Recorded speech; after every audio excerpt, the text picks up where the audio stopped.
Deixa ele fechado aí, aquele quarto. Fechou? Fechou, né? E aí, o pessoal não entrou ainda? Tá no dedo, O pessoal vai aparecer aí, né?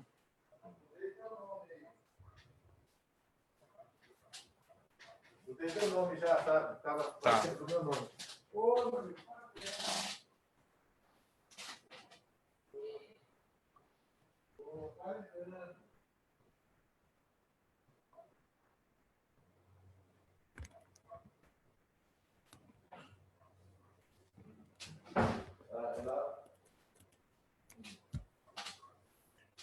Olha, o pessoal acho que já entrou. Deixa eu ficar aqui. Quando eles clicarem, vai aparecer aqui, é isso? A transmissão no Facebook já está ok. O Facebook já aparece lá. Entrou o Alex aqui. Olá, Alex.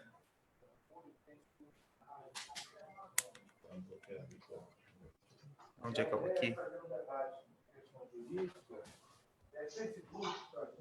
Isso, aqui, né?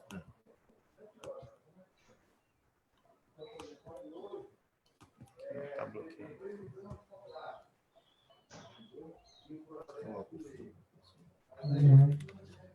Boa tarde, Sábio. Boa tarde, Evandro.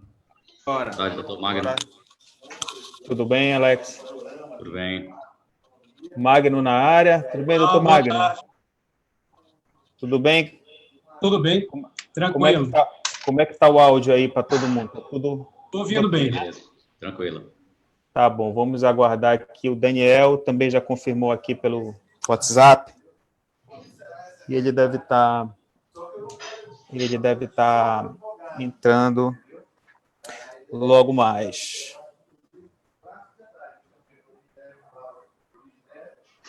A gente já está com a transmissão no Facebook e no YouTube. E assim que o Daniel entrar, deixa eu cobrar ele aqui, nós vamos começar.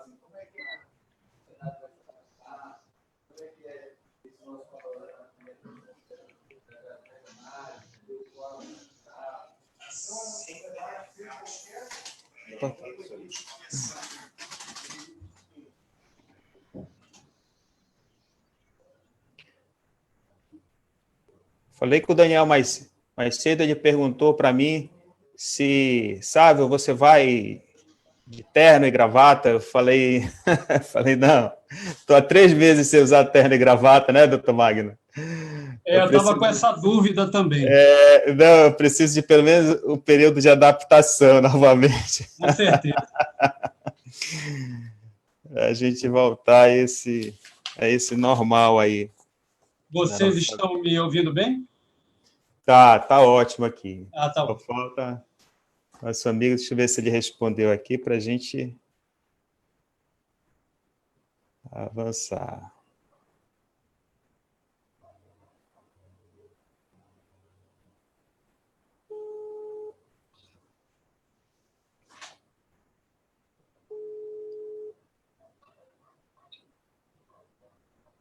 Alô? Olá, Daniel, que tal? Conseguiu aí se conectar? Oi. Oi, Daniel. Alô? Oi, Daniel. Oi, Sábio. Estamos só aguardando a sua conexão aqui, tá? Tá, eu estou acessando aqui, nesse exato momento. Tá bom, então estamos no aguardo aqui, você entrar na sala. Um abraço, amigo.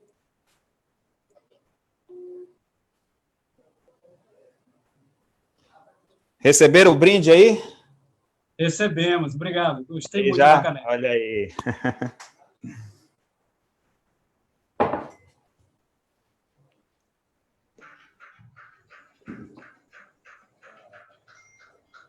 Obrigado, Sábio. Recebi.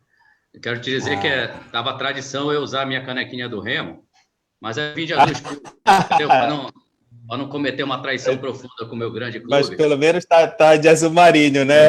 Olha, eu também estou aqui.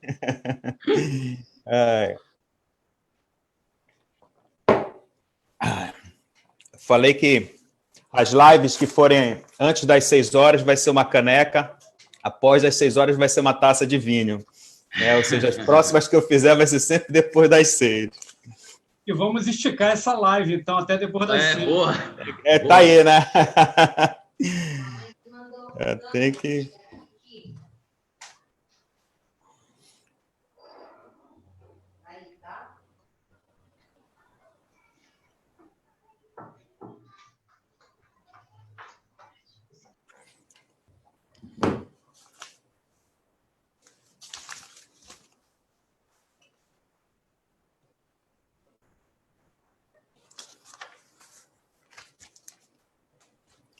Pessoal, que horas são aqui? Nós estamos às 5 horas exatas, é isso? Tá, vamos deixar 2, 3 minutos aí, que o Daniel já me disse aqui que está dando ok. E é o tempo também que o pessoal é sempre bom a gente deixar aí uns 3 minutos para o pessoal ir fazendo acesso ao Facebook e ao YouTube para entrar. A gente no mundo do direito está passando, chegou o Daniel aí, né? Tudo bem, Daniel? Olá, tudo bem, Sérgio? Boa tarde. Tudo bem? Prazer imenso aí, seja bem-vindo à nossa sala, tá? A gente estava... Você recebeu o seu brinde aí? Chegou na sua mão já? Já está sendo utilizado. Obrigado. Então, tá bom, beleza. Gente, prazer imenso, tá? Quero agradecer a disponibilidade de todo mundo aí para a gente bater um papo sobre um tema que de tudo que eu tenho visto aí das lives do mundo jurídico, ainda não começou a ser abordado, tá? A gente está com uma lei aí já entrando em sanção presidencial, né, aguardando a sanção presidencial, e muito pouco está sendo falado sobre essa lei, e muito pouco falado sobre o tema em geral da revisão dos contratos, que tende a estourar aí no Poder Judiciário, né? A gente tende a ter um volume de questionamento de contrato aí muito grande por conta dos efeitos econômicos da pandemia, e a gente precisa conversar com isso. É por isso que eu escalei esse time aqui, né, que é um time, digamos assim, multidisciplinar, né, que é um dos objetivos do nosso programa. E eu escalei esse time para que a gente também não converse sobre esse tema só atrelado ao mundo do direito, né? A gente tem aqui a participação do Alex, que é um cara que está no front dessa guerra aí, por parte do Sindicato da Construção Civil, e que logo mais vai nos falar um pouco a respeito desse cenário, né? Traduzir com um pouco mais de detalhes, tá? Eu quero antes, tá, tomar um tempo aí de quem está nos assistindo para explicar esse nosso canal, tá? Que nós criamos do Justiça Amazônia, tá? A gente está vendo hoje aí no mundo jurídico uma produção muito intensa de lives, né? E, na verdade, assim, não só o mundo jurídico, mas todos os setores, né, da sociedade descobriram que o canal, a verdade, assim, o único canal que nos permite compartilhar ideias e informações hoje é a internet, né? E você tem aí a OAB, a própria ATEP, sob a presidência do nosso amigo Daniel, né? Vários institutos jurídicos, o IAB, o Instituto Silvio Meira, né? A Bracrim, BDFAN, todo esse pessoal está produzindo lives de forma muito intensa, jogando muito debate na rede, né? E o que nós percebemos, nós, um grupo de amigos, é uma necessidade da gente estabelecer um canal de comunicação que não fique preso dentro da nossa caixinha, né? Porque a gente sabe, né, que advogado, né, tem aquela conversa que é muito parecida com a conversa de médico, né? Então, a gente conversa com muito juridiquês e muitas vezes a gente aborda questões que são extremamente complexas e que as pessoas que estão de fora do nosso círculo acabam não compreendendo o debate. Então, é importante a gente ter um canal que a gente consiga também conversar com a sociedade, entendeu? Traduzir um pouco dessas angústias jurídicas, né, para a sociedade como um todo. E essa é a ideia do Justiça Amazônia, né? É por isso que a gente criou isso, porque aqui nós vamos debater assuntos jurídicos, mas sempre com o objetivo de atender a sociedade em geral, transmitir o conhecimento para a sociedade, né? E é por isso que estamos aqui hoje. Eu quero dizer que esse canal, além desse propósito, a gente também quer sempre, na medida com temas ligados à Amazônia, à nossa região, né? Tem muita gente falando sobre direitos aí no plano nacional, sobre questões amplas do direito, não quer dizer que a gente não possa estar nesse debate, mas a gente está preocupado, sobretudo, em falar sobre os problemas jurídicos que afetam a região do nosso estado e da Amazônia em geral, tá? E, finalmente, também dizer em relação ao Justiça e Amazônia que a gente criou esse canal sem nenhum tipo de monetização, tá? Nós vamos estar no YouTube, no Facebook, mas sem nenhum tipo de proveito econômico, sem nenhum tipo de patrocínio, bancado exclusivamente pelos colegas que estão participando. Todos estão convidados a participar da nossa comissão científica, digamos assim, que é quem faz essa triagem para a gente inserir novos temas. Então, é uma porta aberta, tá? Para todos do mundo jurídico e de fora que queiram utilizar o canal para passar algum conhecimento jurídico, né, para a sociedade e tentar tornar o conhecimento jurídico um pouco mais fácil de ser assimilado pela sociedade. Tá? Bom, eu estou hoje aqui com a presença do Alex. Tá? O Alex é presidente do Sinduscom, né? Fiquei muito feliz com a presença dele, eu liguei para ele, fiz esse convite, ele está com uma agenda absolutamente lotada, e eu imagino porque a pandemia, né, está atingindo aí o estômago da construção civil, do empresariado em geral, então eu sei que tua agenda não está fácil, te agradeço, Alex, a sua presença, mas é muito importante, porque o Alex, como uma pessoa aí que está no para-choque da crise, é uma pessoa que pode nos passar aqui muito do conhecimento a respeito de como essa crise está impactando a nossa economia paraense em particular. E é muito importante, Alex, a gente ter esse cenário antes de construir nossos raciocínios jurídicos, né? A gente não pode ficar pensando nas soluções jurídicas partindo só do próprio direito, né? As soluções elas têm que ter como ponto de partida o fato, né? O que está acontecendo para a gente poder realizar um raciocínio correto, né? Que seja aplicado, seja na condição de advogado, seja na condição de magistrado, Ministério Público. E aí eu te agradeço imensamente a tua disponibilidade, né? Daniel, né? É um advogado, né? Mas é um advogado muito completo, né? Porque o Daniel ele transita entre duas áreas do direito, ele transita entre a advocacia particular e a advocacia pública, né? Ele, inclusive, está à frente aí, perante a PGE, correto, Daniel? Das ações que estão sendo realizadas para enfrentamento da Covid.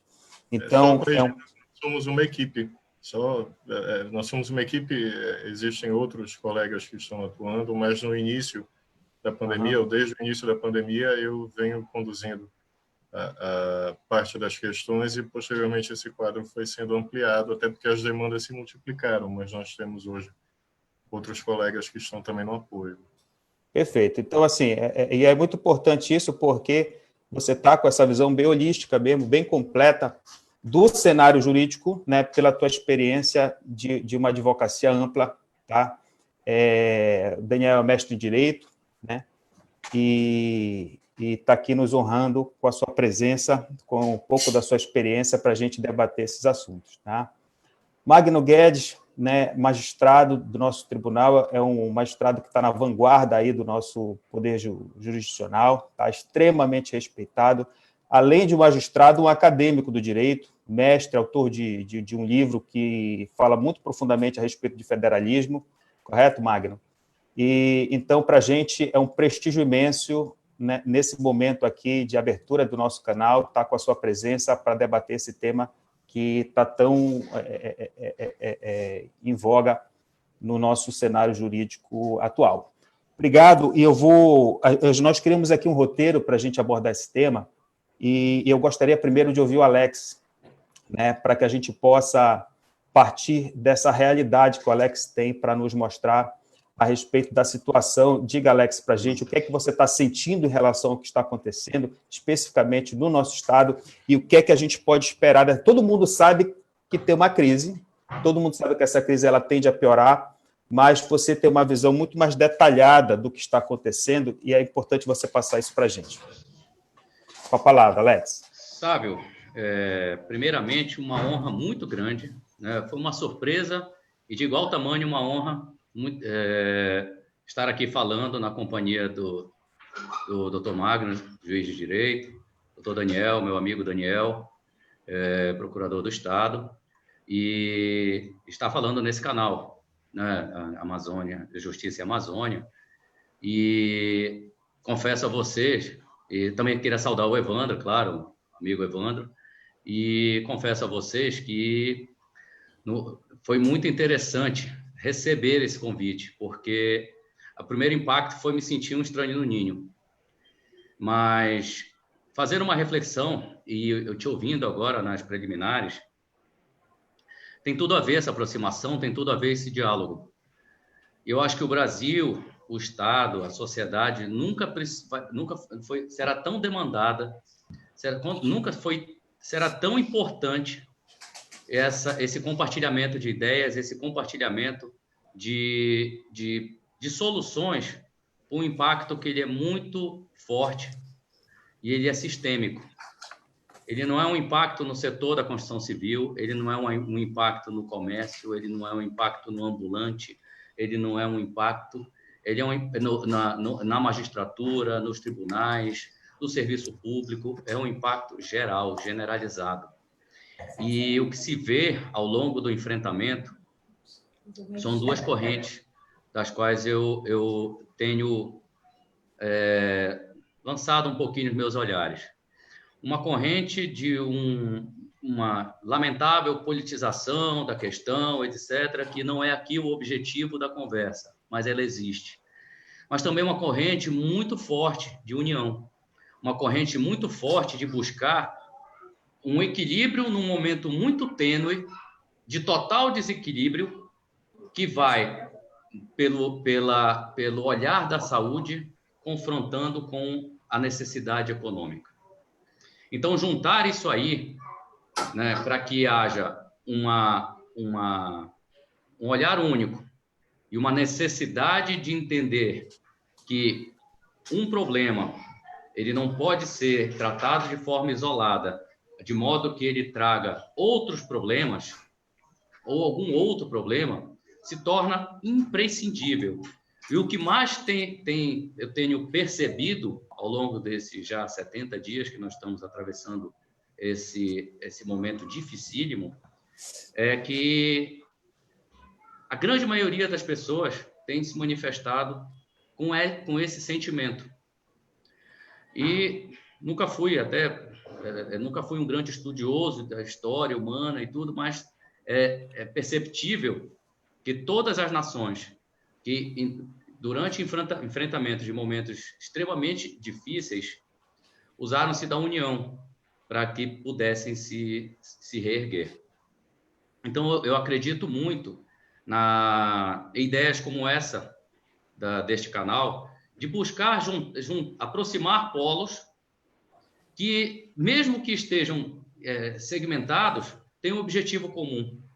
Então, para isso, precisa, primeira coisa, no meu humilde entendimento, o que é que eu preciso fazer para poder melhorar o ambiente ao qual eu tanto reclamo, que eu tanto desgosto, ou que eu tanto me faz sofrer. O que é que pode partir de mim, antes de eu sair, reivindicando medidas terceiras, de quartas, de quintas e de sextas. Então, é um exercício muito difícil, você, como cidadão, mas muito necessário que se faça, primeiro, uma autocrítica. Tentar perceber que, primeiramente, depende de cada um de nós, desse pontapé inicial, e não passar uma vida, ou passar um interstício temporal que seja, à mercê de acertos alheios, esquecendo dos seus próprios, ou dos nossos próprios. Então, essa introdução, ela vem em função de uma reflexão de 30 anos já de formado que eu tenho, sou engenheiro civil, tenho muito orgulho da profissão que eu exerço. Sempre foi meu sonho, apesar do meu pai também, engenheiro, dizer, vai estudar direito, vai para o direito, mas o teimoso aqui insistiu na engenharia. Mas eu confesso a vocês que de toda essa trajetória, em quantidade, né, e fosse quantificar, há muito mais frustrações e dificuldades do que momentos de êxtase, assim, de vitórias. Isso não pode ser uma série de coisas, né? Individuais, dificuldades individuais, fragilidades pessoais, né? Alguma falta de maturidade, etc. Mas o que a gente percebe ao longo dessa trajetória, que, assim, uma parte, né, ainda é um pequeno conhecimento, é uma pequena trajetória, é que a coisa é sistêmica. Nós não vivemos num Brasil que tenha um imbricamento social que permita o desenvolvimento desse país. São segmentos, são fragmentos que se soltam por aí e que, às vezes, caminham por uma direção, para outra direção, a uma gravidade qualquer. Então, é muito importante a gente buscar esse momento de extrema dificuldade. Você falou que nós estamos aqui, né, representando o setor econômico, que trazendo um pouquinho de números e falando um pouquinho de economia, saiu o CAGED. No Brasil, nós tivemos a perda, só no primeiro quadrimestre, mensurado até abril, quase 1 milhão de trabalhadores. E o pior é que ainda não chegamos no final dessa conta. Ainda vem o mês de maio, ainda vem o mês de junho, porque muitas empresas fizeram valer medidas provisórias que o governo federal editou para poder preservar e manter o maior número de empregos possível. Entretanto, que existe a necessidade de ter um dinamismo. Eu lembro muito bem de ter conversado, ter oportunidade que eu faço parte da Câmara Brasileira da Indústria da Construção, com muito orgulho também, além de representar o nosso sindicato da Indústria da Construção aqui no estado do Pará. E tive a oportunidade de perguntar ao secretário nacional do Trabalho, diz, olha, a doença ela tem uma dinâmica diferente, ela tem uma onda, que ela tem um lapso temporal. Então, uma medida única de 60 dias em São Paulo, para ser adotada nesse momento, pode ser que no Pará, no momento que a empresa precise desse artifício, já tenha cessado esse interstício temporal. Então, foi algo até que me chamou a atenção e disse, poxa, eu nunca tinha pensado nisso. Então, essa dinâmica do Brasil, né, essa dinâmica do estado do Pará, mesmo do estado do Pará, que é praticamente um continente e precisa ser entendido como tal, né? O Daniel, que exerce aí a Procuradoria, deve saber bem as dificuldades que é a gestão de um estado como esse nosso. Mas, de fato, Sábio e amigos, o para-choque está muito batido. Esse para-choque nosso está muito machucado e muitas empresas, eu receio, que não terão capacidade de superar e dar continuidade às suas atividades.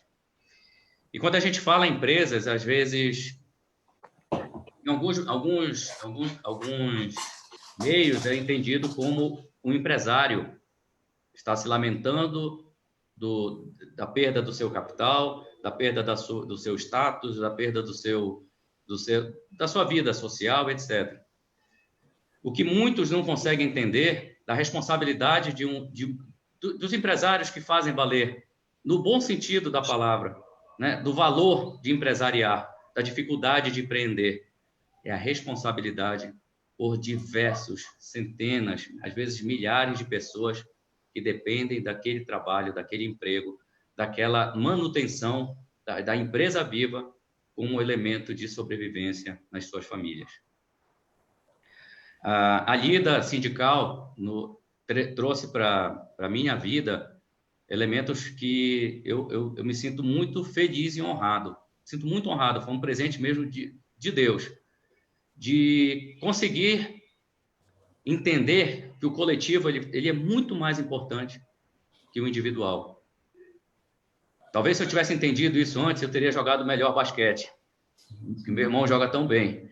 Mas é porque o espírito coletivo ele tem um valor no meio empresarial, ele tem um valor tão grande que aos poucos, e eu espero sinceramente, do fundo do meu coração, que a sociedade entenda esse espírito coletivo.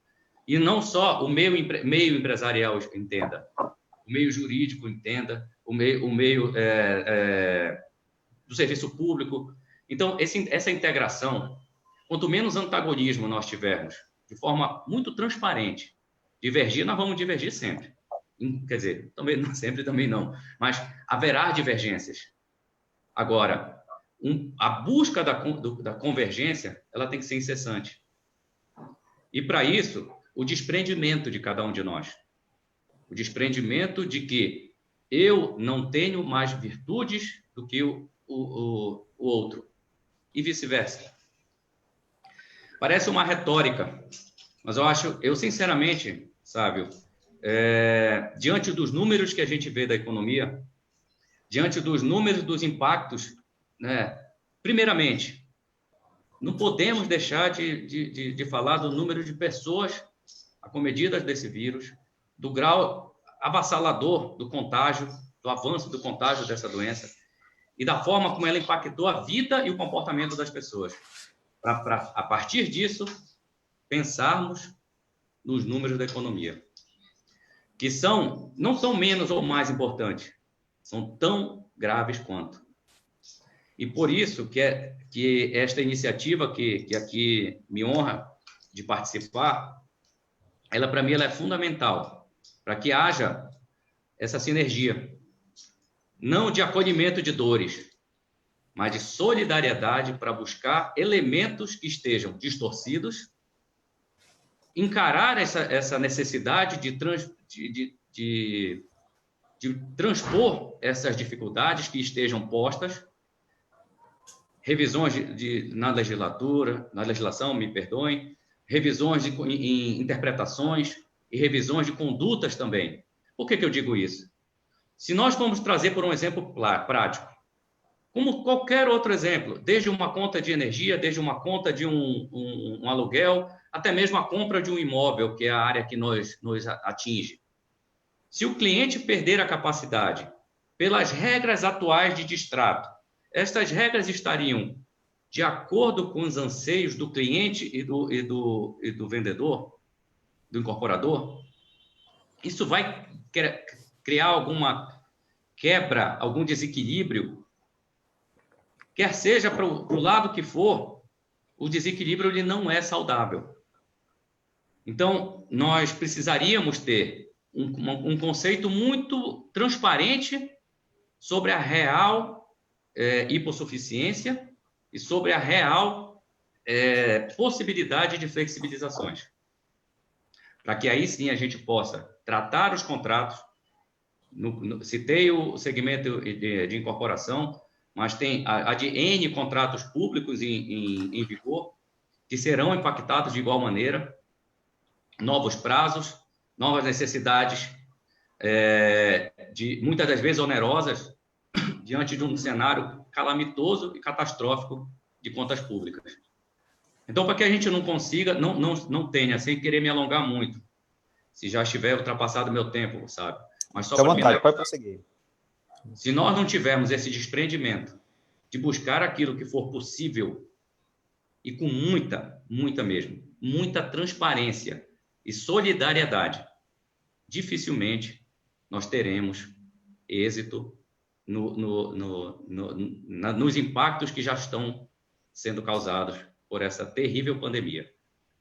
Além de fazer um depoimento, eu faço um chamamento para que a sociedade como um todo se desprenda de tudo que possa ser obstáculo a que a gente possa passar e chegar, conseguir atravessar essa tormenta que nunca nós imaginávamos que pudéssemos estar passando. Espero estar sempre aberto ao diálogo, às discussões e também trazer elementos necessários, fundamentais, que possam permear essa retórica e fundamentar um melhor equilíbrio, tá? Um melhor compartilhamento de responsabilidades a partir de quem? A partir do nosso segmento empresarial. Que não haja desequilíbrios em qualquer esfera. esse é um clamor como um cidadão. No mais, eu só agradeço, Sábio. É uma honra, mais uma vez, não canso de repetir, porque realmente me senti muito honrado pelo convite. Muito obrigado. Bom, Alex, muito te agradeço. Alex, bom, te ouvi atentamente aí e fiquei fazendo aqui várias reflexões, tá? Por isso que é tão importante a gente partir do teu depoimento, tá? Antes de entrar no debate jurídico, tá?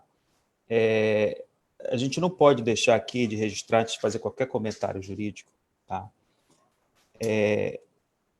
A maior tragédia que está acontecendo, que é a tragédia das vidas humanas, tá?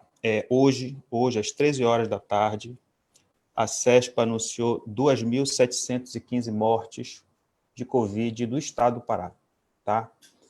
Sem contar a tal das subnotificações, porque nós mesmos conhecemos pessoas que estão morrendo com todos os sintomas e que não estão sendo identificadas. Só para a gente ter uma ideia disso, em Wuhan foram 4.000 mortos e depois teve um acréscimo por conta de exames que saíram depois. Isso é absolutamente devastador, né? Então, a gente tem que expressar aqui nossa solidariedade, né? A todos nós, eu não conheço uma pessoa que não conheça alguém com alguma proximidade, entendeu? Né, que tenha já falecido nesse momento tão difícil, tá?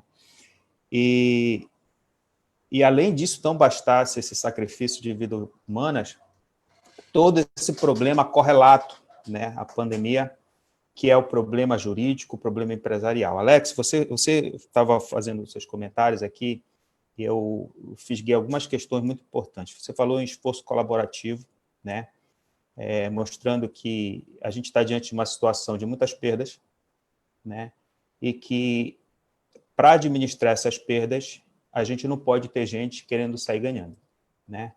Se você botar um achando que esse cara não pode perder, esse empresário não pode perder, alguém vai ser sacrificado, ou outro empresário com quem ele é parceiro, ou o empregado que ele poderia fazer algo e não foi feito. Então, é preciso que haja uma consciência muito grande em relação a esse esforço colaborativo e esse sentimento, né, da importância dos sindicatos, do trabalho coletivo, para que esse tipo de cultura ele seja trabalhado, né?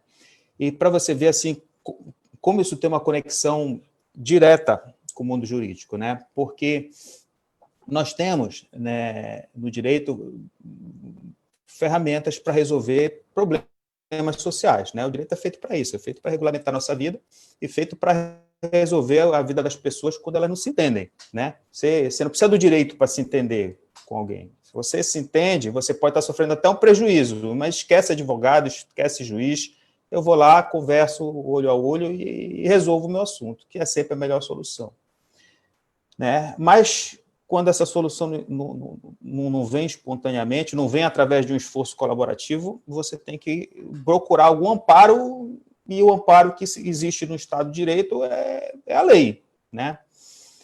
E aí você tem no direito mecanismos para isso, né? Nós aqui, existem vários problemas jurídicos ligados à pandemia, né? Você tem problemas trabalhistas, você tem problemas constitucionais, né? E nós estamos chegando agora a problemas de natureza civil, de natureza privada. Isso vai impactar fortemente nos contratos. Nós estamos falando de uma pandemia aí que você vai ter pessoas sem faturamento. Se a minha empresa, seja a construção civil, seja do varejo, né, se eu não tenho faturamento, eu tenho toda uma cadeia contratual, né, de compromissos contratuais, de pagamento, que não vão poder ser pagos, né? O cara tiver alguma reserva, ele corre atrás da reserva, quem não tiver reserva não vai pagar, ele vai ter que conversar. Ele vai ter que ter esforço colaborativo, vai ter que perder numa ponta, tentar convencer o seu parceiro comercial a perder na outra ponta, e se eles não acharem esse esforço, eles vão ter que ir atrás da lei. Aí você vai atrás desses mecanismos jurídicos, né? E você tem ali a possibilidade de revisão de contratos, né, rescisão de contrato por onerosidade excessiva, né, e são ferramentas, né, que são utilizadas para administrar situações como como essa, né? Situações eu diria não como essa, mas situações de inadimplemento contratual, né? Então, quando você tem alguém que está descumprindo ali aquela sua obrigação, seu contrato, você pode verificar se esse seu inadimplemento está ligado está dentro de um contexto que justifique uma onerosidade excessiva, uma revisão contratual pela existência de um caso fortuito, força maior. Né? Antes de passar a palavra, eu vou querer ouvir logo mais o Daniel. Né? A gente observa, Daniel, que essas regras que nós temos no mundo jurídico, né, são regras seculares, né? A teoria da imprevisão, ela já existe desde o direito romano, né? O nosso direito bebe muito das fontes romanas, né? A cláusula rebus sic stantibus, né? E aí você tem, dentro da versão mais moderna, a chamada Lei Fayet, de 1918, foi criado logo depois da Primeira Guerra Mundial, né, que essa lei ela criou a tal da regra da imprevisão, né, contratual, né, vinculando o caso fortuito, força maior, né, e a possibilidade de você rever aquele pacto. O contrato foi criado para ser cumprido, né? Regra geral se eu estabeleci com você uma determinada obrigação, você tem que cumprir essa obrigação. E se você tem um problema, o problema é seu, o problema não é meu, né? Então, você assumiu esse compromisso, cumpra seu compromisso. Mas nós temos, dentro da legislação, esses mecanismos, né, que dizem que, em determinadas situações de natureza excepcional, como, por exemplo, o chamado caso fortuito, força maior, né, você pode trazer, né, esse contrato a um reajuste, a uma revisão, né, e mudar ali o comportamento das obrigações de cada um. Né? Aquele esforço colaborativo que é tão necessário para você resolver o problema do inadimplemento, ele não tendo êxito, você busca no direito esse tipo de amparo. Mas a gente está falando aí, Daniel, de uma regra, eu falei em 1918, né? Eu fiz uma rápida leitura, eu fui atrás da lei que foi criada na época na França, né? Apesar da França hoje ela ser tão arredia a revisão contratual, ela tem uma redação muito parecida com a redação do nosso Código Civil, né, atual. Eu estou falando de uma ferramenta aí que está há mais de 100 anos. E a questão é, te passando a palavra, Daniel, esta ferramenta, hoje, os instrumentos que nós temos jurídicos para combater a pandemia quando esse esforço colaborativo entre as pessoas ali da relação contratual não resolve. Eles são suficientes? Nós estamos numa encrenca jurídica muito grande. Isso que foi pensado para determinadas situações de normalidade, elas vão conseguir resolver essa situação que é tão fora da curva, né, de uma pandemia? Te passo a palavra, Daniel.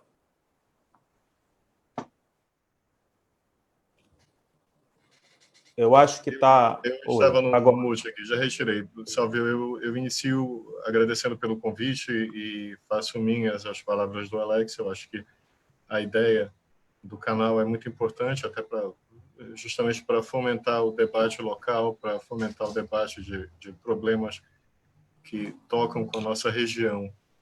Então, te parabenizo e, mais uma vez, agradeço pelo convite. Fiquei muito feliz por saber da participação do Alex e do Dr. Magno. São pessoas a quem eu respeito muito como profissionais e eu acho que a participação deles tem tudo para enriquecer o debate.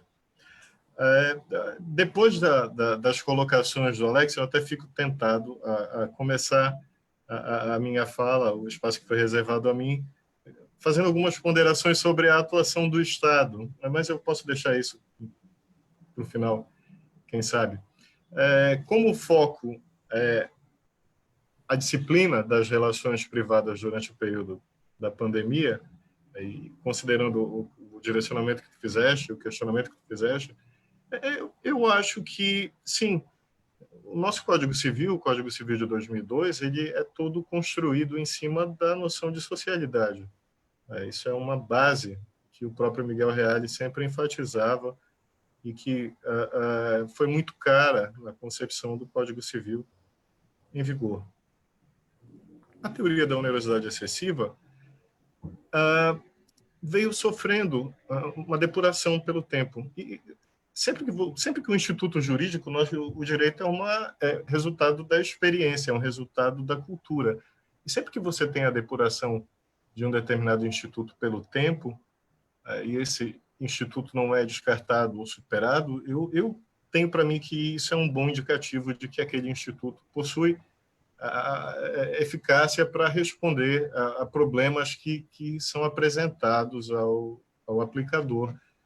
Então, eu começaria dizendo, a lei, o PL 1179, a meu ver, não era necessário para a disciplina das situações que estão surgindo durante a pandemia.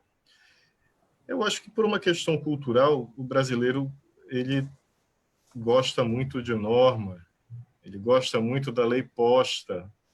Isso é uma característica nossa. Então, decidiu-se por legislar sobre o tema. Mas a tutela do Código Civil e do Código de Defesa do Consumidor, lógico, quando a relação envolver, quando a relação caracterizar a relação de consumo, a tutela do Código Civil e do CDC já seria suficiente no meu entendimento. Eu aqui faço uma observação preliminar que o PL 1179, que aguarda a sanção presidencial, inseriu uma regra proibindo, a meu ver, o diálogo das fontes, ou seja, não seria possível o recurso do Código Civil para relações não regidas ou não consumeristas, e não seria possível o recurso de relações, de normas típicas de direito empresarial para relações de consumo. Eu confesso que isso me parece um pouco, me parece injustificável, me parece inconveniente. Eu não sei por que vedar o diálogo das fontes, mas o PL é claro nesse aspecto ao dizer que não se deve recorrer ao CDC para a tutela de relações que eu diria tipicamente empresariais. Bom, mas nós temos um PL que aguarda sanção. Ele deve ser sancionado, o prazo máximo é 10 de junho, e a gente está aqui fazendo um exercício de futurologia. Pode ser que o presidente vete integralmente o projeto, então aquilo que nós ponderarmos nesse bate-papo pode vir a não se concretizar. O que eu destacaria de positivo no PL? A teoria da imprevisão, e principalmente a figura da resolução por onerosidade excessiva, conforme disciplinada no Código Civil, não foi alterada pelo projeto de lei, não será alterada pela vigência da lei. Os requisitos para a revisão do contrato por onerosidade excessiva não foram modificados. Isso é um ponto inicial. Então, se nós estivermos diante de um evento imprevisível, ou ao menos de difícil previsibilidade, com consequências que não podem ser mensuradas ou igualmente não podem ser previstas, a hipótese seria de incidência do artigo 478 do Código Civil. Ok. E nós temos aí, talvez, um exemplo perfeito de situação imprevista, pouco previsível, apesar de nós já termos alertas aí há 15, 20 anos de que o mundo passaria por uma pandemia como essa que nós estamos enfrentando. A OMS tentou preparar os países para isso. Há 7, 8 anos, desde a pandemia da MERS, a recomendação da OMS era para que cada país tivesse um sistema integrado, muito claro quanto à resposta que seria dada na hipótese de surgimento de uma nova pandemia. E eu acho que país algum do mundo tinha isso montado quando surgiu a pandemia atual. Inclusive, o presidente americano, no segundo semestre do ano passado, desativou o sistema de resposta deles a pandemias. Desativou por contingenciamento de gasto. No Brasil, nós não chegamos a ter esse modelo implantado, que seria um modelo nacional, e nós estamos passando por uma situação que não pode ser considerada absolutamente imprevisível. As consequências, sim, as consequências são extensíssimas, mas havia Existia um alerta da comunidade científica internacional de que nós enfrentaríamos uma pandemia em um período curto de tempo. Ficou até famoso aqui uma palestra do Bill Gates, um TED Talks, em que ele fala que o maior perigo para a humanidade a curto prazo não seria uma guerra nuclear, seria uma pandemia. Isso foi muito difundido, mas, na verdade, o alerta já vem de 10 anos.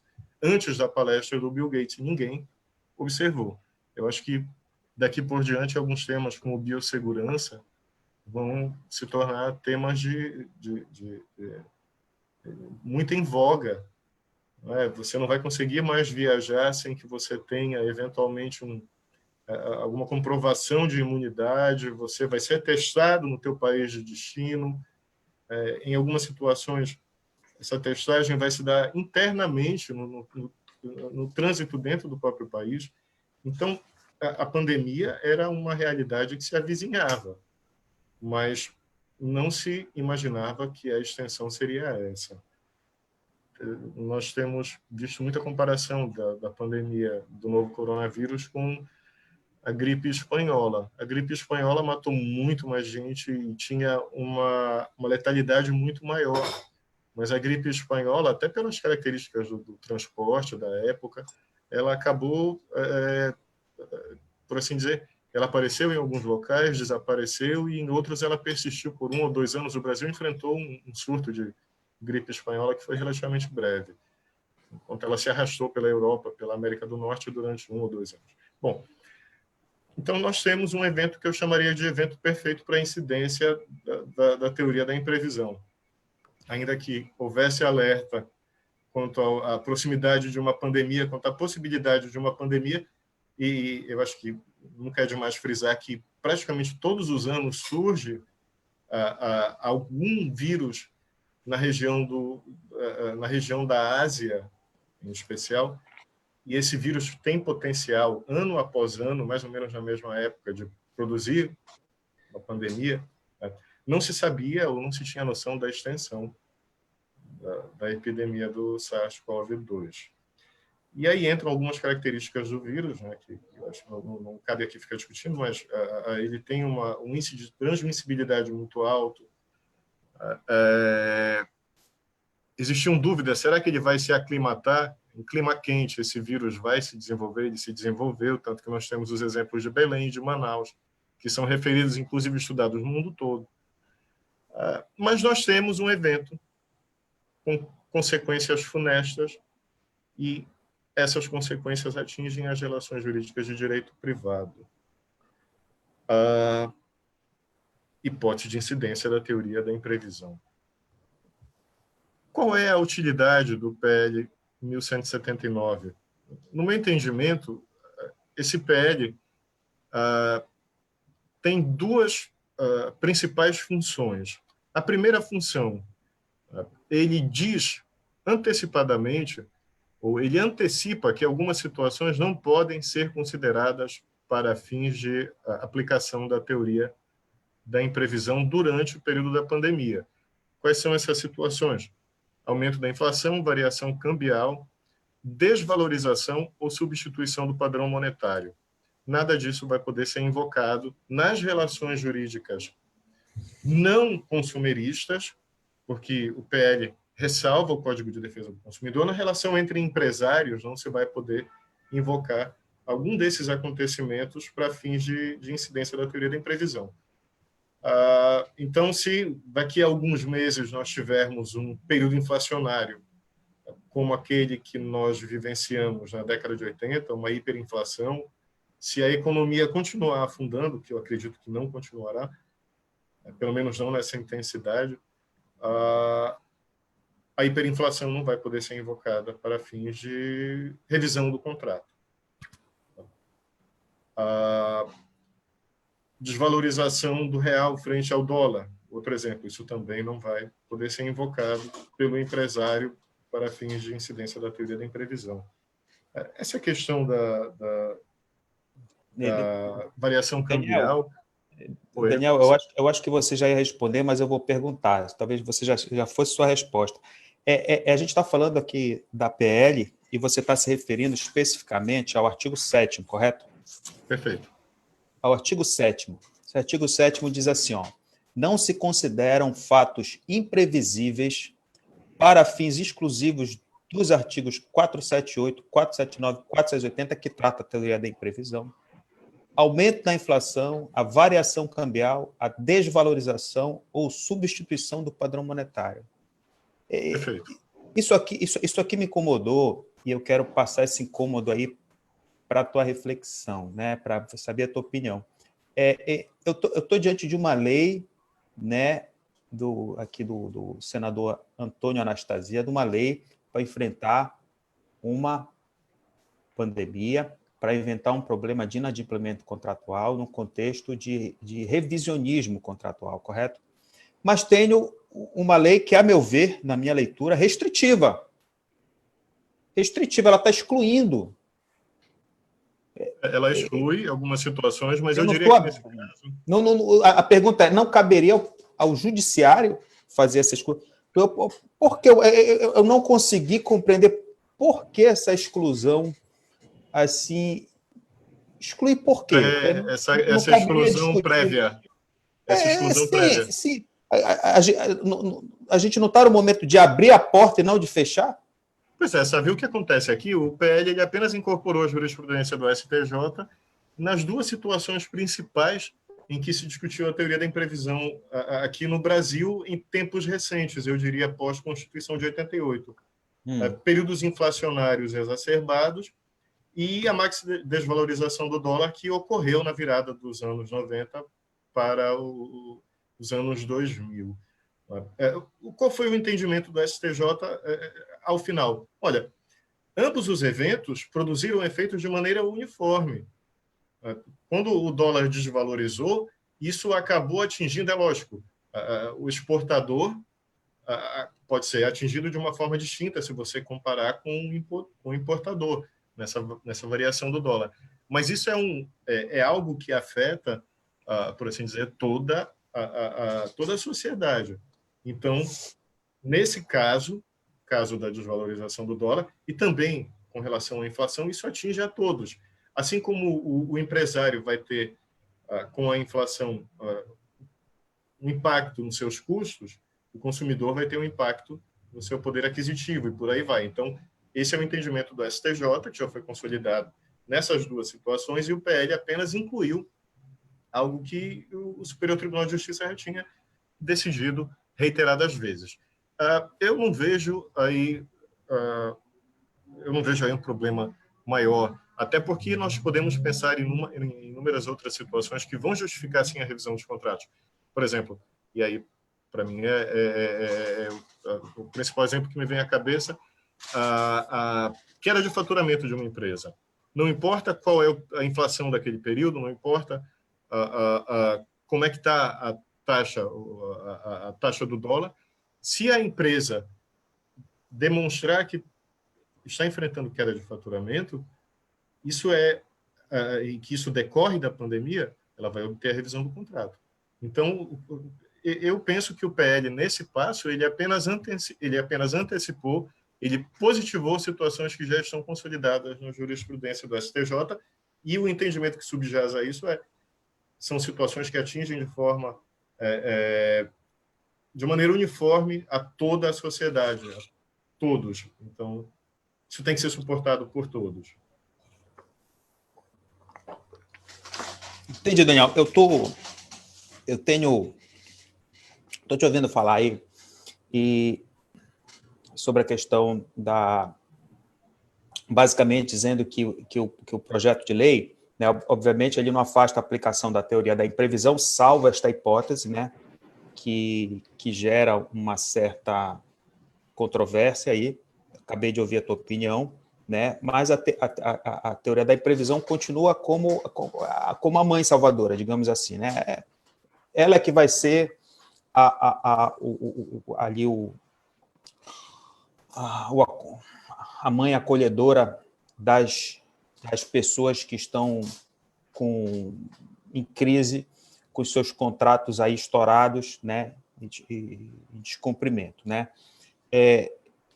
Eu fiz uma rápida pincelada no Google, né, sobre sobre decisões envolvendo a pandemia, decisões de natureza revisional, né? Aí olha o que você acha. Falar de aluguel, tá? Decisão de Barueri, tá? Suspendendo o pagamento de aluguel e encargos em shopping center, suspendendo tudo, até condomínio, né? Tudo liminar, obviamente. Aí você vai, Distrito Federal, reduzindo em 50% o aluguel de um restaurante. Olha, eu saí de um com isenção total, correto? Olha só, tudo shopping. Outro com 50%. Aí deixa a questão de aluguel de lado. Mensalidade de escola, né?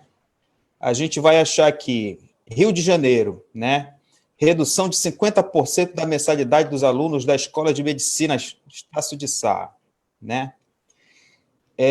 Ação do Ministério Público, ação não, é um Ministério Público Federal, né, realizando estudos para grupos de trabalho para fixar orientações para a atuação dos membros da instituição quanto à revisão dos contratos de prestação de serviços educacionais. E aí todo um cronograma do modo como deve ser pleiteado esse reequilíbrio contratual no âmbito de mensalidades escolares. Tá? Vai para o serviço público, né? Concessionária de serviço público, né?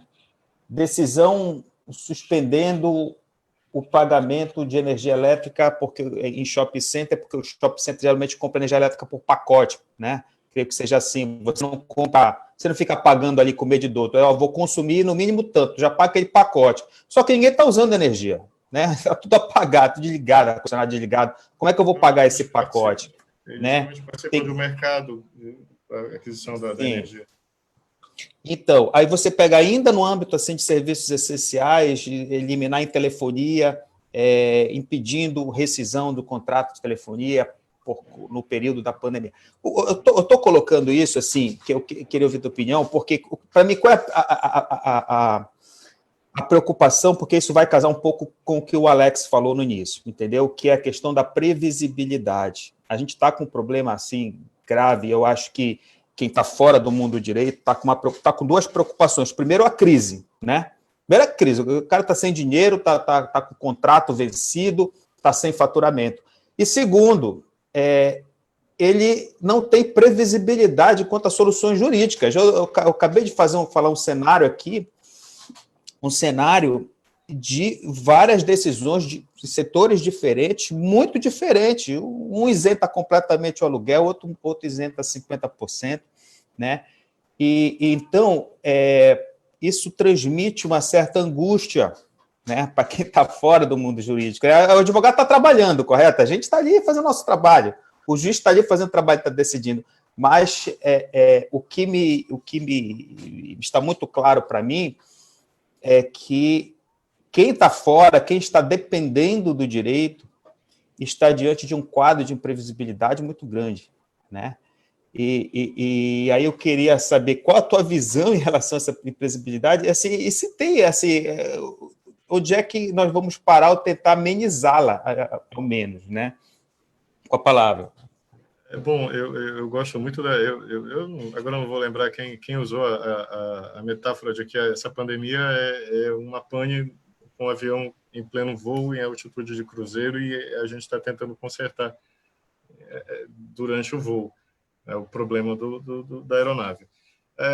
Sabe, eu tenho acompanhado e existe aí uma multiplicidade de entendimentos, como você citou, ora reduzem em 50% o valor do aluguel, ora isentam a pessoa de pagamento de aluguel. Existem liminares relativas a pagamento de mensalidade. Existem projetos de lei que estão sendo aprovados e que tocam com mensalidade, com ensino fundamental, médio, superior.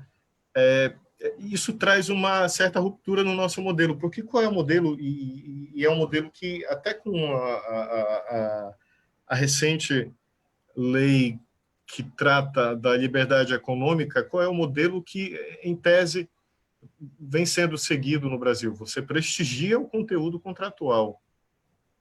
A própria a resolução por onerosidade excessiva, ela deve levar, como regra, ao desfazimento do contrato. Você só vai rever as bases do contrato se houver do credor o oferecimento de uma condição mais equitativa, mas isso depende da vontade do credor. Então, como regra, o conteúdo contratual é intangível. E isso deve ser respeitado pelo Poder Judiciário e deve ser respeitado também pelo legislador. Mas nós estamos em um momento de severa intervenção do Estado nas relações jurídicas de direito privado. O Estado vem intervindo de forma severa no contrato. Tá. O PL é um exemplo disso. E Daniel, eu vou pegar essa tua deixa aí para direcionar aqui. Não, tá me ouvindo aí, normal, né?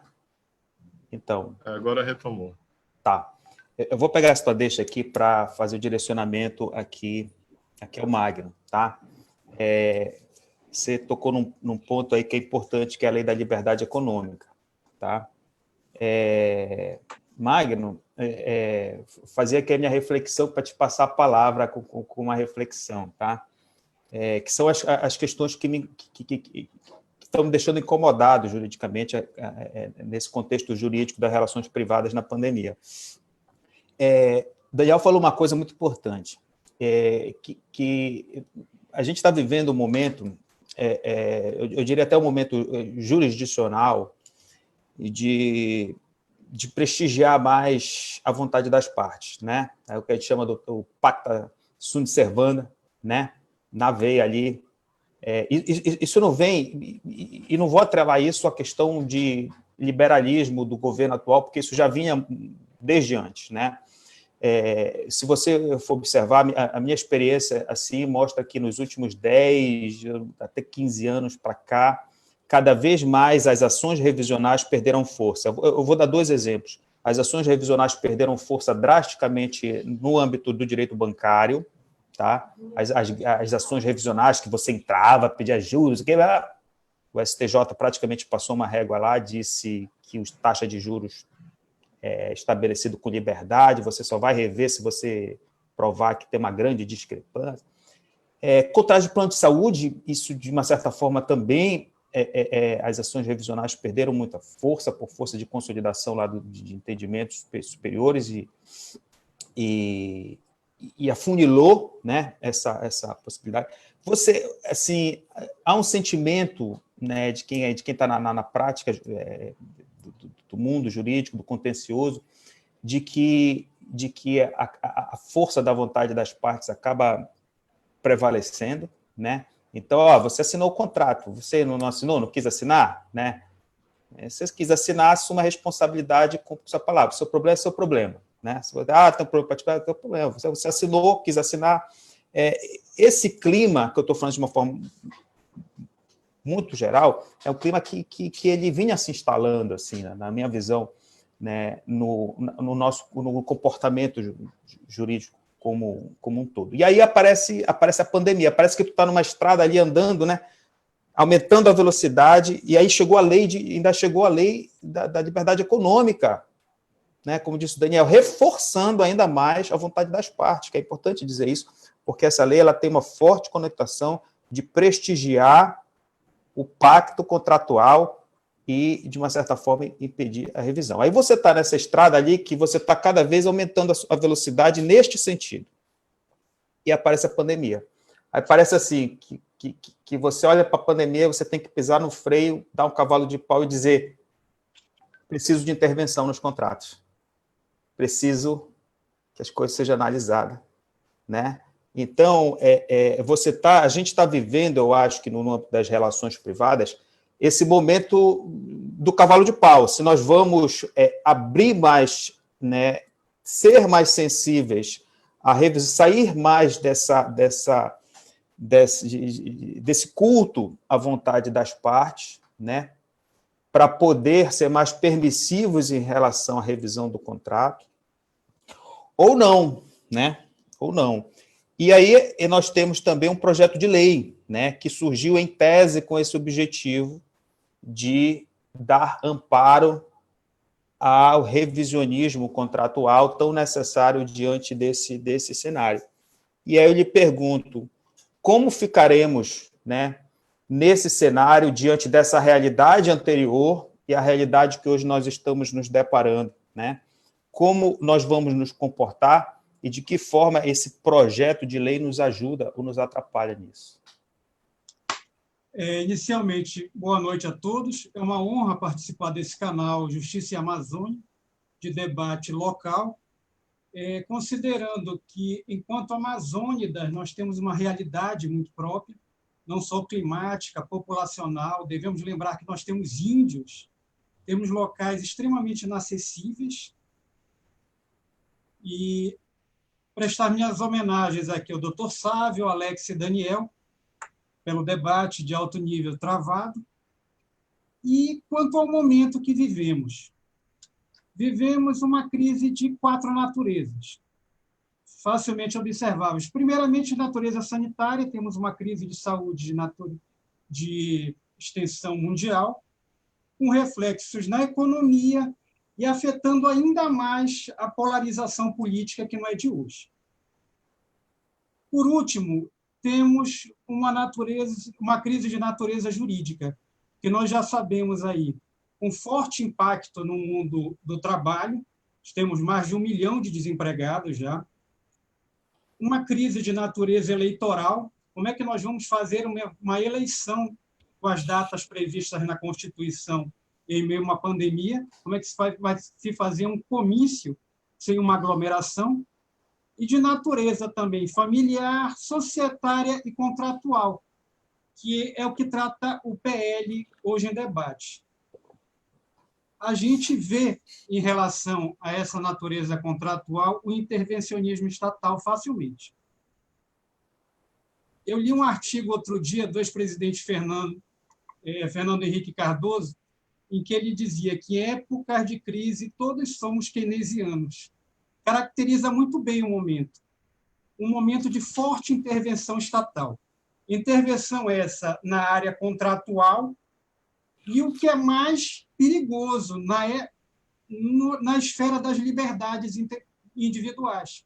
O Estado hoje está monitorando, por exemplo, a aglomeração de pessoas por meio de deslocamentos via celulares. Até que ponto isso é perigoso para a liberdade individual? É uma pergunta que eu faço. É interessante destacar que a PL, em 2 artigos, a gente vê isso tanto no artigo 4º quanto no parágrafo 1º do artigo 19, ela fala em autoridade sanitária local. Ela diz o quê? Que depende das autoridades sanitárias locais, ou seja, prefeitos e governadores, a autorização ou mesmo a proibição de determinadas reuniões. Isso eu gostaria de destacar o quanto é democrático, na medida em que acaba por esfacelar um pouco, por dividir o poder frente à pandemia. Esfacelamento é essa divisão de poder, essa que já foi feito antes pelo STF. Nós sabemos que existe uma decisão do STF dizendo que tanto os prefeitos quanto os governadores podem estabelecer restrições ao acesso de pessoas em função da pandemia. Agora, claramente, nós vamos ter uma intervenção estatal. Eu me pergunto, primeiramente, sobre a necessidade de mais um dispositivo legislativo para regular a teoria da imprevisão. Eu concordo com o doutor Daniel Perac aí. Nós temos 3 instrumentos de tecnologia jurídica aptos a essa revisão contratual. Não só os instrumentos da onerosidade excessiva, como também os institutos da lesão nos contratos e do estado de perigo. Os 3 já seriam suficientes para regular todas as situações contratuais advindas da pandemia vivida. Ao largo disso, é interessante verificar que ontem o Estado de São Paulo, o jornal Estado de São Paulo, ele listou pelo menos 350 projetos de leis nas diversas esferas, União, Estado e município, prevendo normas sobre as pandemias, sobre a pandemia. Então, aí você tem um cabedal de leis, uma inflação legislativa altamente perigosa. Primeiramente, a chance do Estado e do município invadir a competência federal é muito grande. E o segundo problema decorrente é o da antinomia.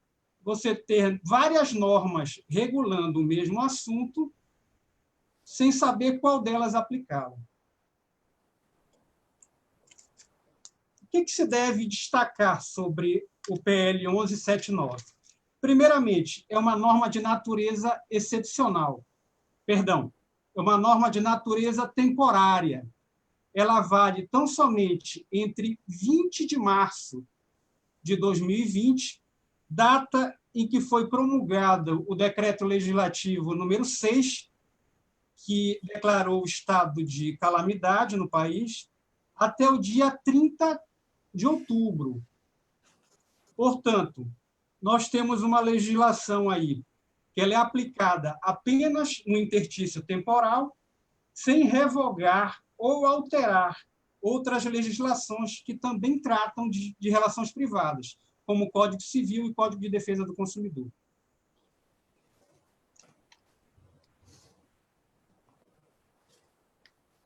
Uma das coisas que eu observei aqui foi que nós corremos o risco, dado o período de ultratividade e de retroatividade desta lei, de ter sérios conflitos jurídicos. Primeiramente, haveria uma segunda e uma terceira onda tão característica das pandemias? Caso essas ondas ocorram, como é que você vai resolver os conflitos contratuais daí advindos? Outra situação. A PL 1179, ela impede e suspende o curso da prescrição e também da decadência, não só extintiva, como aquisitiva, ou seja, o do uso capião. Ora, nós já temos prazos muito longos de uso capião. Nós sabemos disso. O prazo mais curto de uso capião é de 2 anos. Você vai estender mais ainda? Você vai causar mais insegurança ainda? Outra, como é que vai se comportar os prazos decadenciais? Por exemplo, a ação rescisória. Considerando ainda que nós temos uma suspensão dos prazos processuais, decretados pelo CNJ. Suspensão essa que varia de comarca para comarca, dependendo aí de lockdown e de suspensão de atividades judiciárias de cada estado, os tribunais de justiça. Enfim, eu vejo que essa PL veio mais acrescentar dúvidas do que resolvê-las. Uma coisa a se destacar, e eu achei bastante meritória na PL 1179, foi algumas situações de socialização de perdas, já que é ingênuo acreditar que apenas uma parcela da sociedade vai sofrer perdas nesse momento. Eu acredito que, com raras exceções, com raríssimas exceções, todos os empregados e também os empresários estão sofrendo perdas. Nós vemos algumas situações de socialização de perdas. Por exemplo, no artigo 8º da PL, em que ela suspende até o fim de sua vigência, ou seja, até o dia 30 de outubro, a aplicação de um dispositivo do Código de Defesa do Consumidor que permite a revogação de contratos não presenciais, feitos por telefone, por internet, enfim, por meios tecnológicos, resguardando, assim, o empresariado. E também o artigo 9º da lei, quando proíbe a desocupação de imóveis, ou seja, o despejo de imóveis de ações iniciadas após o decurso da pandemia. Aqui eu penso que a PL peca por não distinguir imóveis residenciais e imóveis comerciais. Nos imóveis residenciais, você tem, mesmo com a pandemia, resguardada a natureza do imóvel, o destino do imóvel, qual seja o uso para a residência do locatário. Ao contrário do que ocorre com os imóveis comerciais. Nos imóveis comerciais, naquelas situações em que o empresário não pode abrir seu comércio, ele tem um fato do príncipe. Nessa situação específica, é fundamental regulamentar isso. Ou seja, reduzir esse aluguel, dividindo, socializando as perdas, não só para o locador, como para o locatário. No imóvel residencial, você tem outra situação. Você quer fazer alguma intervenção? A gente teve, doutor, teve vários pedidos a respeito da questão dos aluguéis, né? Porque eu acho que isso, dentro das relações privadas, é o que atinge muito. Na verdade, quem está no comércio, né, seja na indústria, no comércio, em todos os setores, geralmente não está imobilizado. O cara está alugando, o parque industrial dele é alugado, o depósito é alugado, a loja é alugada, né?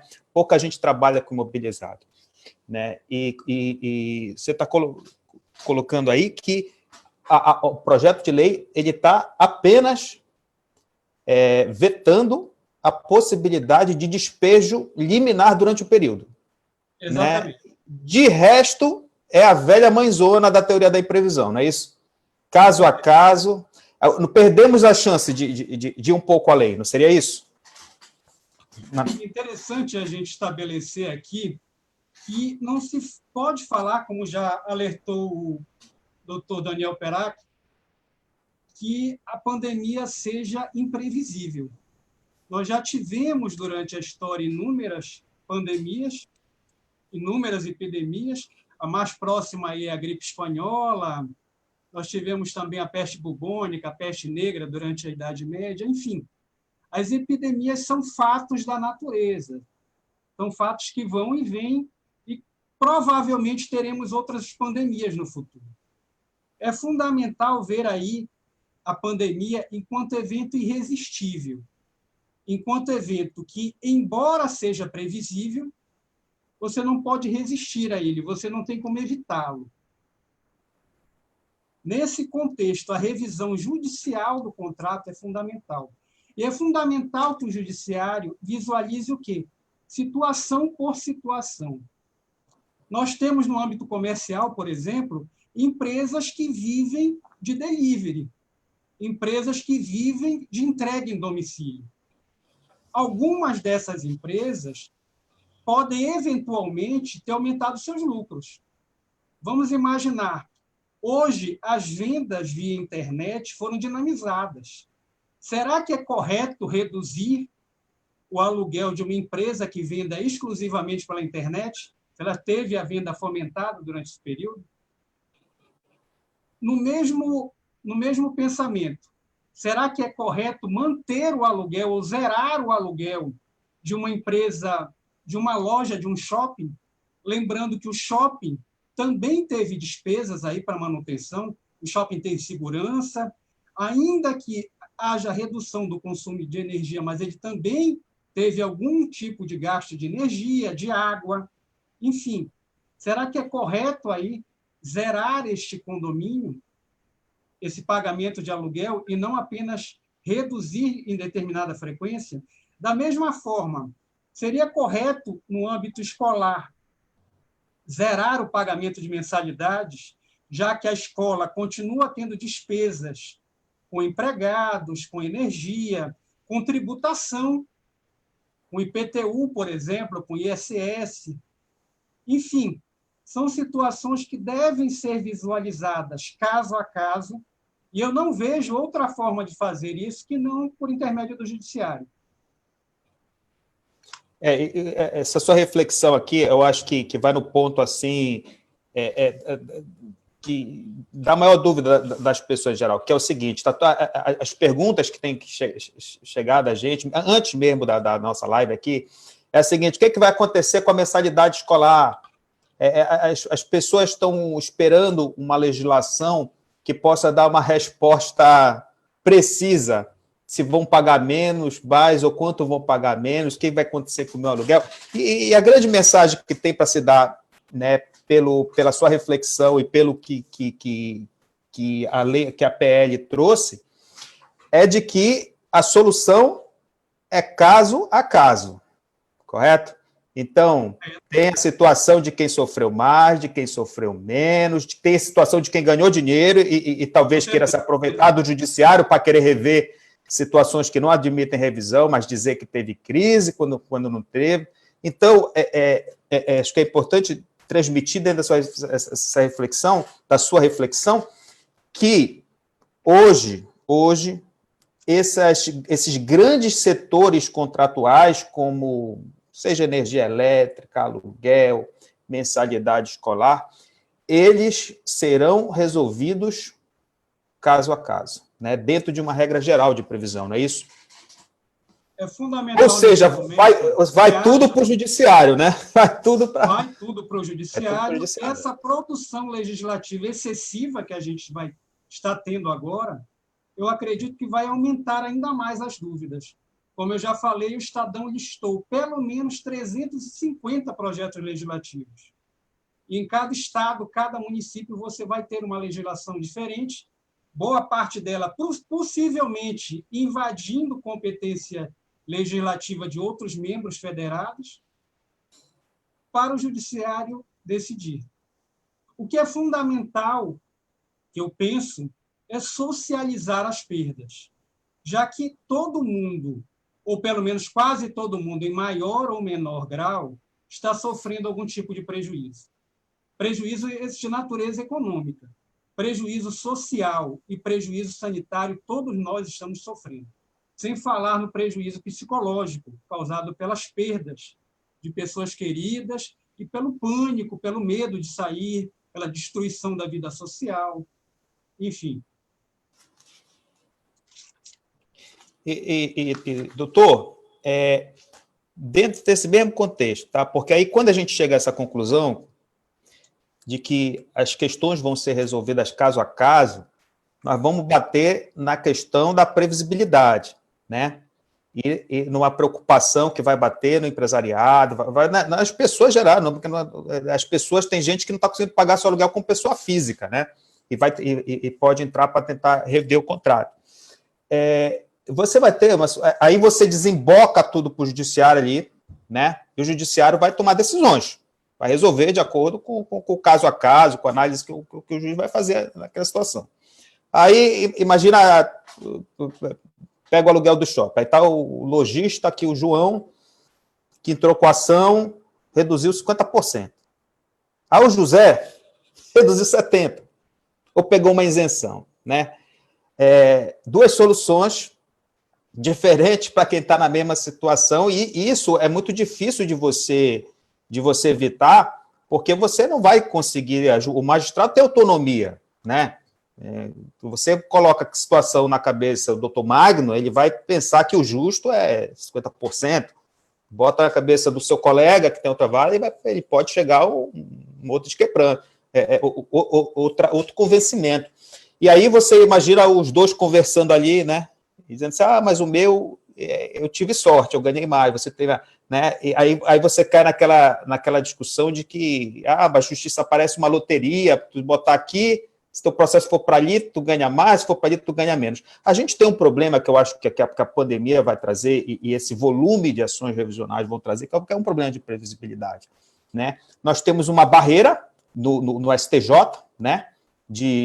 Da súmula 5, da súmula 7, que ela poderia cumprir essa função, não sei qual vai ser a leitura quando isso chegar lá para cima, mas você tem, em princípio, ali uma barreira, né, uma jurisprudência defensiva ali, para você não conseguir ter nos tribunais superiores uma uniformização, né, ao menos de critério, porque é óbvio que os tribunais superiores não vão dizer, olha, contrato de aluguel é desconto de 20%, isso não vai ter esse tipo de decisão, mas você tem, muitas vezes, uma uniformização de critérios a serem aplicados em revisões de contratos de aluguel de shopping, digamos, ou de varejo, ou de rua.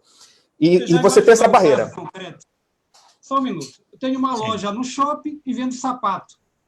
Você tem uma loja no shopping e vende pão com entrega em casa. Com certeza, a minha loja não está vendendo nada e a sua está vendendo normalmente. Sim. Talvez até tenha incrementado as vendas devido ao delivery. Então, são situações que só análise, caso a caso, vão solucionar. O grande problema aí, o que perde com isso é a previsibilidade. E a previsibilidade no ramo empresarial é fundamental. Se gera decisões no âmbito empresarial a partir de informações. Essas informações hoje estão cada vez mais difíceis. Será que teremos lockdown daqui a um mês? Será que o isolamento vai cair? Será que vai aumentar? Será que o número de mortes vai subir? Enfim, a imprevisibilidade hoje é causada, sobretudo, pela crise sanitária. E isso vai ter reflexões direto no âmbito jurídico. Eu não vejo como equacionar isso no âmbito de lei. Os sistemas romanistas gostam muito de lei para tudo. Mas isso não funciona muito bem, principalmente hoje, com a sociedade extremamente dinâmica, extremamente heterogênea que nós temos. Nós temos que ter soluções individuais e só o judiciário pode fazer isso.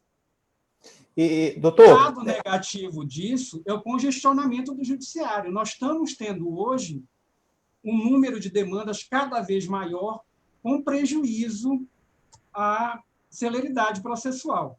Isso daí nem se discute. Tá. E a tendência é aumentar ainda mais isso.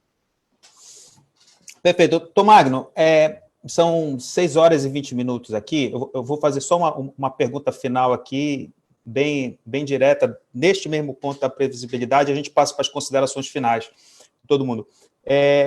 Não caberia pensar numa vara com competência para decidir ações revisionais relacionadas à Covid, para tentar, pelo menos, uniformizar entendimento, né? E não deixar que situações absolutamente idênticas sejam... Nós temos aqui só em varas cíveis 14, né? Estou pensando alto aqui, esse tipo de solução teria uma violação de juiz natural? Aí, creio que não, questão de matéria. Eu falo em relação à previsibilidade, isso poderia ajudar, por não? Desculpe, mas na linha da sua pergunta, se você me permite... Claro. E perdoe a ignorância do leigo, mas, neste caso, qual é a visão dos senhores sobre a possibilidade de estimular ou estruturar melhor o funcionamento das câmaras de arbitragem? Perfeito. Bom, alguém quer responder aí? Senão eu faço comentário. A ideia de uma vara civil para decidir só casos de revisão contratual envolvendo a pandemia é muito boa. Só lembrando que nós temos um plantão Covid instituído pelo Tribunal de Justiça do Pará, e essa ideia é muito boa. Seria uma forma de uniformizar decisões, pelo menos no âmbito do Estado do Pará. E eu não vejo aí, pelo menos num primeiro momento, violação ao princípio do juiz natural, já que essa vara teria uma competência genérica, não seria instituída por matéria, não seria instituída para decidir um caso isoladamente. Perfeito. Passando ao questionamento do Alex, a respeito do uso da arbitragem, correto, Alex? Né? Quer falar, Mike? Senão que eu concluo. Infelizmente, nós não temos uma cultura de arbitragem no país. A lei de arbitragem é de 95 ou 96, não me ocorre a 93, eu acho que é 93. 93, nós temos aí quase 30 anos de lei, e até hoje nós não estabelecemos uma cultura de arbitragem, que seria muito bom, muito sadia, mas não foi feito até hoje. Falou tudo, né? Alex, se você tivesse se a arbitragem tivesse colado no Brasil como ela deveria ter colado, né, ela seria, num momento como esse, uma solução extraordinária.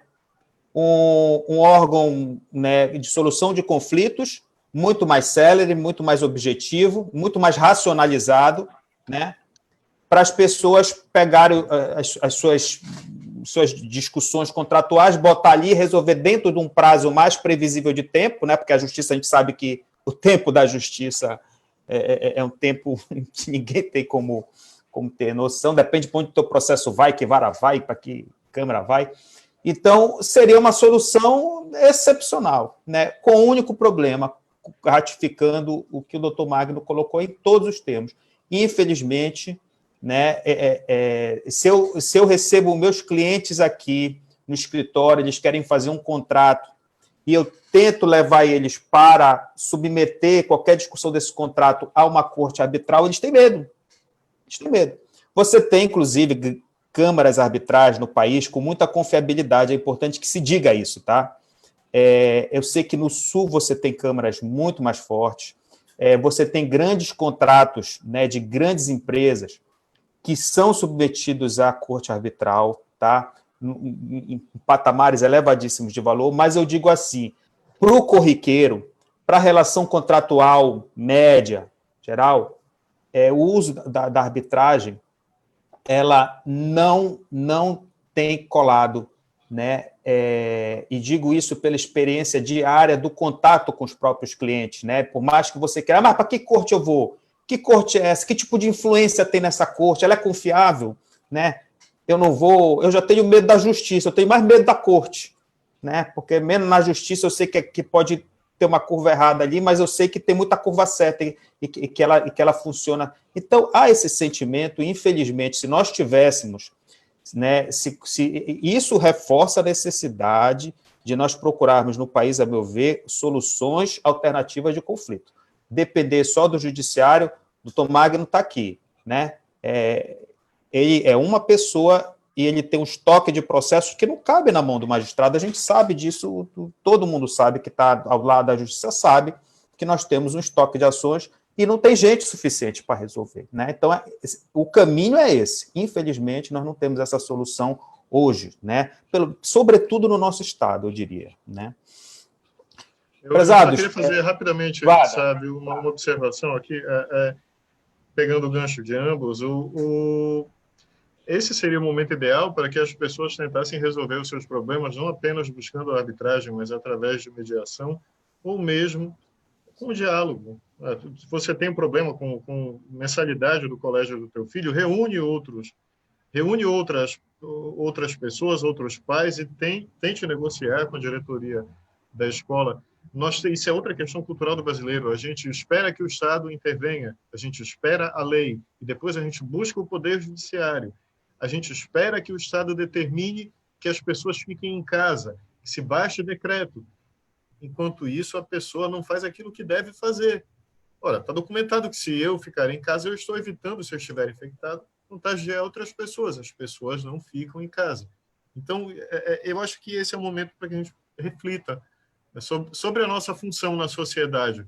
Vamos tentar resolver o conflito de forma amigável. Vamos esperar menos do Estado e mais de nós como cidadãos. Eu acho que isso talvez seja uma reflexão importante nesse momento. Perfeito, Daniel. Então, eu vou querer, a gente está aqui, já são 6 horas e 28 minutos, tá? Para finalizar, eu queria voltar a palavra ao Alex para fazer só um desfecho, tá? E eu creio, Alex, que a gente poderia fazer um desfecho aqui, assim, extraindo de você que conselho, né? Você, como empresário, daria a um outro empresário nesse momento de pandemia. Depois eu vou querer ouvir o doutor Daniel. Daniel, o que é que se fala para o advogado nesse momento, né, diante desse quadro que nós estamos enfrentando, né? A advocacia ela está recebendo, está chegando, né? Toda uma situação de demanda, né, nova, revisional, e a gente vai ter que administrar isso para construir. Qual é o conselho que se dá para a advocacia, para enfrentar, para realizar o seu trabalho da melhor forma possível? E ao doutor Magno, que fizesse abordagem sobre o aspecto jurisdicional a título de conclusão aqui do nosso desfecho da nossa live. Alex, com a palavra. Sábio, doutores Magno e Daniel, foi realmente muito honroso poder participar e dividir essa sala com a experiência de vocês e com tanta coisa positiva, produtiva, que foi aqui disponibilizado. Olha, sabe, o que eu acho que não seria bem um conselho, mas o que eu poderia dizer enquanto empresário, e eu acho que até como ser humano, né, o pior da vida não é cair, é não ter força para se levantar e continuar a trajetória. Então, que são momentos difíceis, certamente são. O Dr. Magno foi muito feliz na abordagem dele dos 4 aspectos que consolidam essa pandemia que nós estamos vivendo. E, sem dúvida, o psicológico tem um peso muito significativo e a partir desse psicológico que vai trazer o equilíbrio necessário para tomar as medidas corretas e, acima de tudo, ter a consciência do que fazer, né? E que os efeitos são sistêmicos. Se você procura um mal, agir de uma forma para poder isentar-se de uma responsabilidade, você está causando o mal a um terceiro. Então, isentar-se das responsabilidades não é o melhor caminho, e sim buscar solucionar e dar vazão e suficiência às necessidades ao longo do tempo, mas nunca se refutando a responder por as suas responsabilidades. Acho que esse é uma reflexão profunda mesmo, que perpassa do segmento empresarial, vai pelo sistema público, vai para o judiciário como um todo, de que nós precisaremos, sim, de um algo mais. De um algo mais que, de repente, nunca esteve com clareza nas leis, lamentavelmente. Dr. Magno, Dr. Daniel, Dr. Sábio, ambos foram uníssonos dizendo da complexidade das leis e, muitas das vezes, os confrontos e as formas como elas se sobrepõem. Mas a esperança que nós temos é de que a gente possa contar cada vez mais com bom senso. Que essa, sim, seja a lei que mova a estruturação da nossa sociedade. É com um voto de esperança, é com um voto de um olhar de que bons ventos voltarão a soprar e que a nossa sociedade como um todo possa entender como cada um, a individualidade de cada um, mas entender, acima de tudo, a importância da coletividade. Rogo a Deus que nos dê realmente saúde e sabedoria, porque os dias estão difíceis, mas com saúde e sabedoria, certamente a gente vai conseguir dar a volta por cima. Obrigado, Alex. Daniel.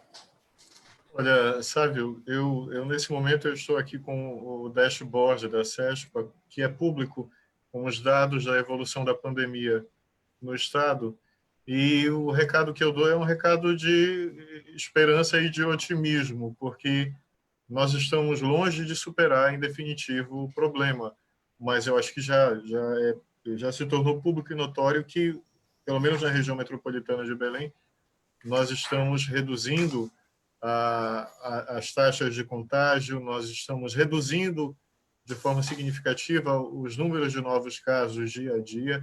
Isso deve permitir, eu não participo disso, eu não participo dessa tomada de decisão, eu só participo quando judicializado, mas eu imagino que isso vai permitir, nos próximos dias, nas próximas semanas, uma reabertura gradual, e sei que muita gente se opõe a isso, mas o Estado vai fazer o que tiver que ser feito de maneira responsável, com toda a cautela, com controle diário de números, de dados. Então, a mensagem que eu deixo é uma mensagem de que nós talvez estejamos já passando pela pior parte, eu insisto, aqui na região metropolitana de Belém, porque o problema agora vai para o interior, isso é natural, da curva pandêmica, é natural da disseminação do vírus, e o Estado também vai trabalhar nisso nesse momento, e gradativamente a expectativa é que a economia reabra, a sociedade retome o seu curso normal, dentro do normal pós-pandemia,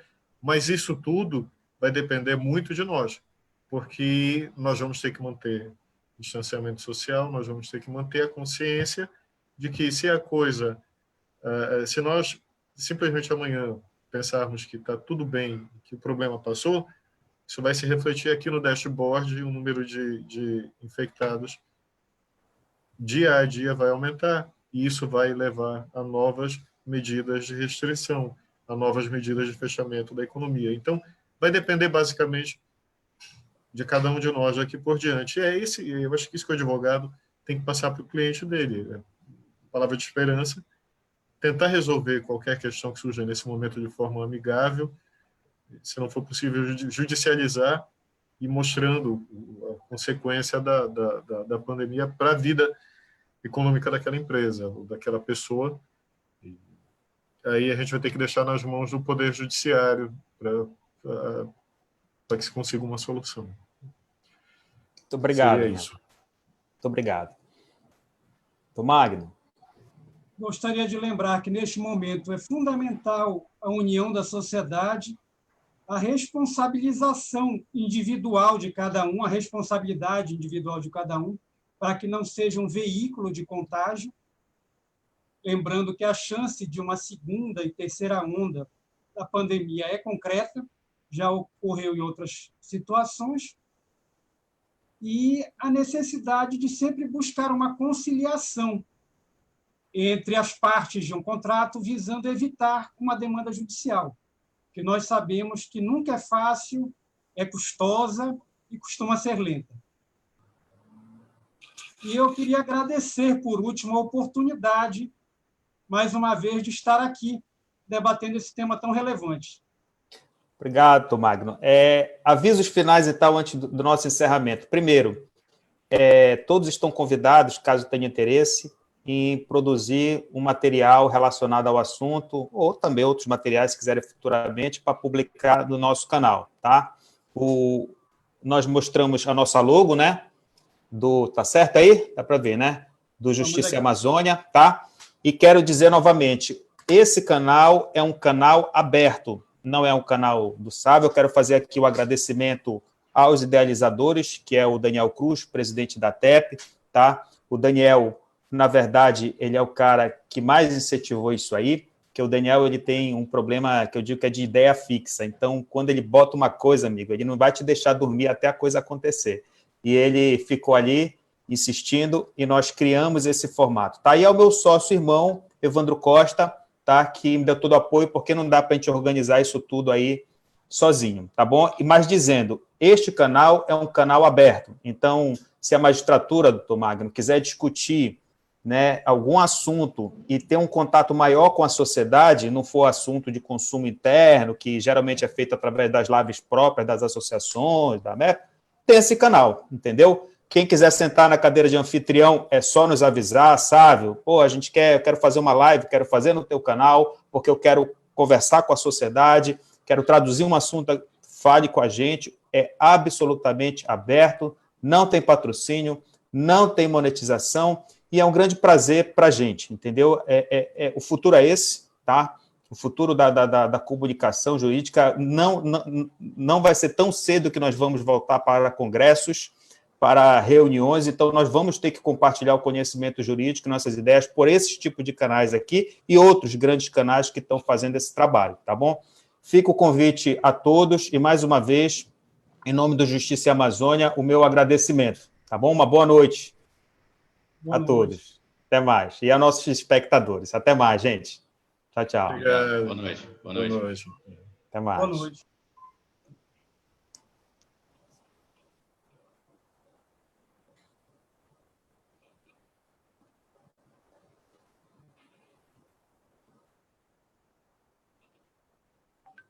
Tentando desligar aqui.